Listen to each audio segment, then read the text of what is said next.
Hello friends, welcome to my academic corner of the internet. My name is Cait and I am a part-time master's student at the University of Oxford in literature and arts, and I am a mature continuing education student who has gone back to university later on in life. And this got me thinking about why I went back to university later on in life instead of just conducting independent research. And I have realized that I actually didn't know that independent research was a path that I could have gone down. Just to probably say that I would have chosen university anyway because I felt like I needed to learn a bit more, and so that's what I ended up doing. But I want to highlight the independent research pathway because I didn't know that it existed, and maybe there's someone out there who needs to know that this pathway exists and that you can become an independent researcher and research those areas that you feel passionate about. In this video, we will cover creating your own curriculum, setting out a timetable, and also finding your academic community with Accepted Society, which is the business that I run and own. And I will talk you through how all of these aspects will ensure that you can become an independent researcher and you can study and research anything that you want to. Any interest that tickles your fancy, you can do it. First things first is you have to kind of make a decision about what you want to study. It is important to define your goals and your interests and figure out exactly what you are passionate about. Is it history? Is it science? Is it philosophy? Is it a mixture of disciplines?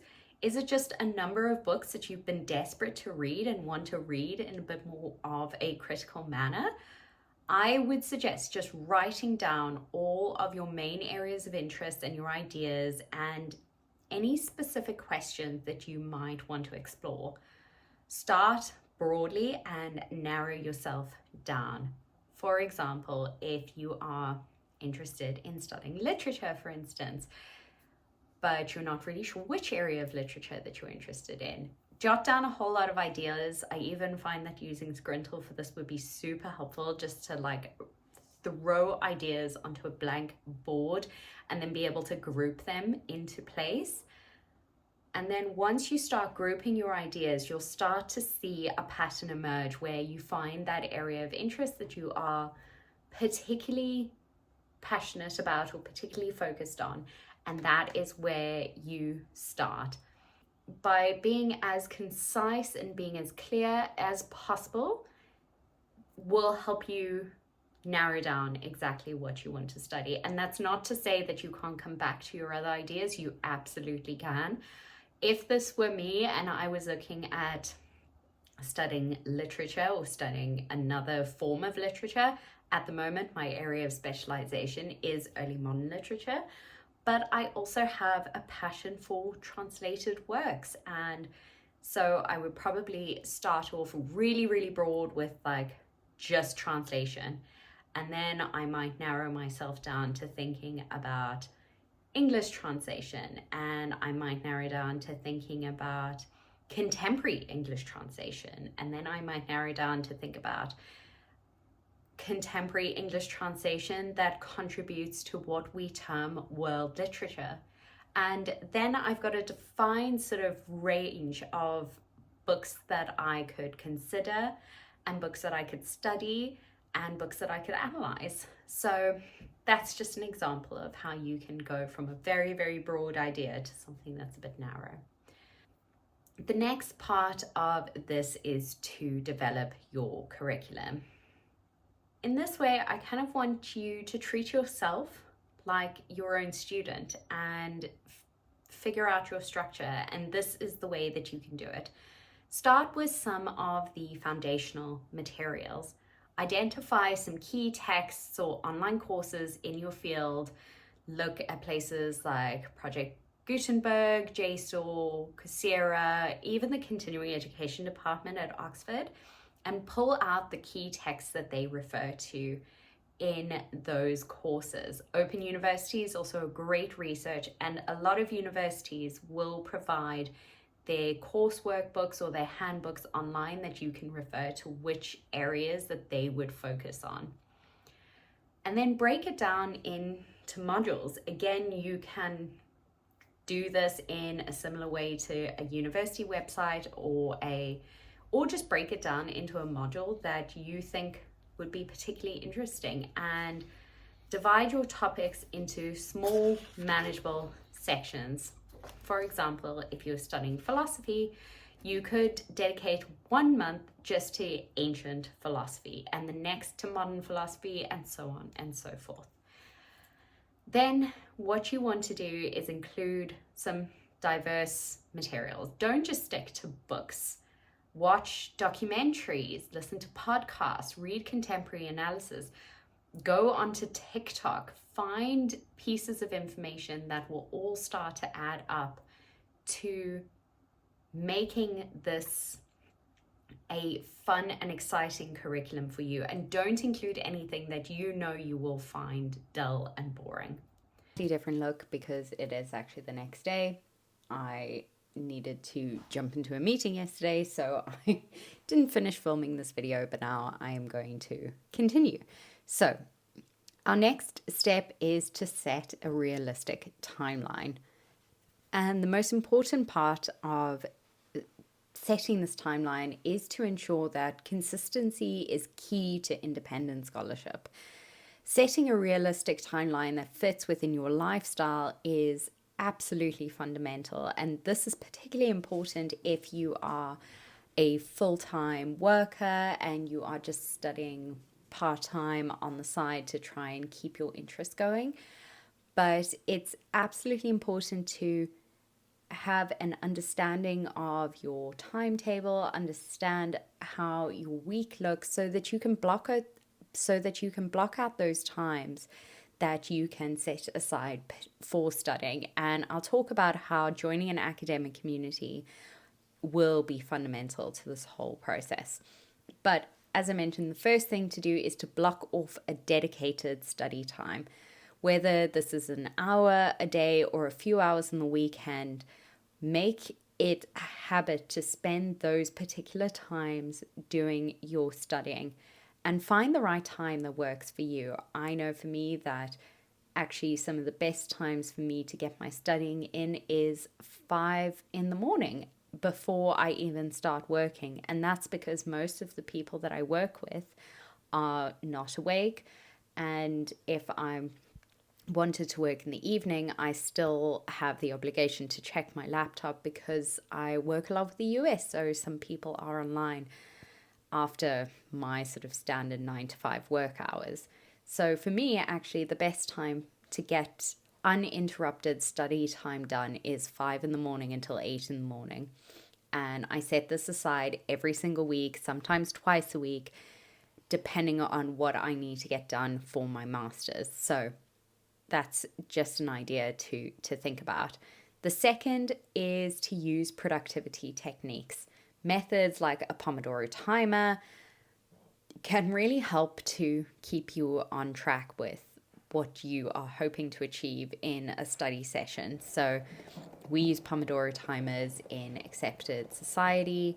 Depending on the study session, we use different lengths of Pomodoro timers to get the work done. I have, depending on what I need to do, if I'm super duper distracted for whatever reason, then I use 25 minutes. 25 minutes studying, 5-minute break, 25 minutes studying, 5-minute break, and I just continue doing that until I get the task done. If I'm actually feeling really, really into it and I'm writing out a essay or an assignment and I need to go for a longer period of time of concentration, then I like 45 minutes and 15 minutes break. And that really works super duper well for me. But you can shift this up as you feel necessary. Try out different Pomodoro timers and see which one works better for you. But most importantly, and this is to keep yourself motivated, is to track your progress. Use a journal or a spreadsheet to log what you've read, learned, or written each week, and this will motivate you to keep going. For assignments, I use the free NaNoWriMo tracker. I think this works really well in terms of tracking the number of words that I've written over time, and it is really motivating. Otherwise, I have my academic journal where I just note down my progress, my feelings. It's kind of like an all-in-one journal, and this is really helpful for me to look back on where I've come and what I've achieved in the time that I've been studying. And it's that motivation that will always drive you to go forward. Think about where you were a year ago and realize how far you've come, for instance. And then the fourth thing that I want to talk about is joining an academic community. And yes, you might say I'm biased. I don't think I'm biased because I have been a member of Accepted Society long before I ever became the owner of Accepted Society.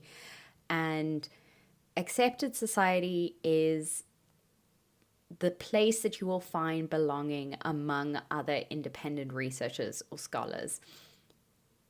You don't have to learn in isolation. Connecting with people in similar circumstances to you in an academic community like Accepted Society can offer you that support, that feedback, that inspiration. And I just feel that Accepted Society is so difficult to explain to people. It's actually just so much easier to experience it for yourself. And I have a discount code that I will leave in the description box below for 15% off if you are inspired to try Accepted Society.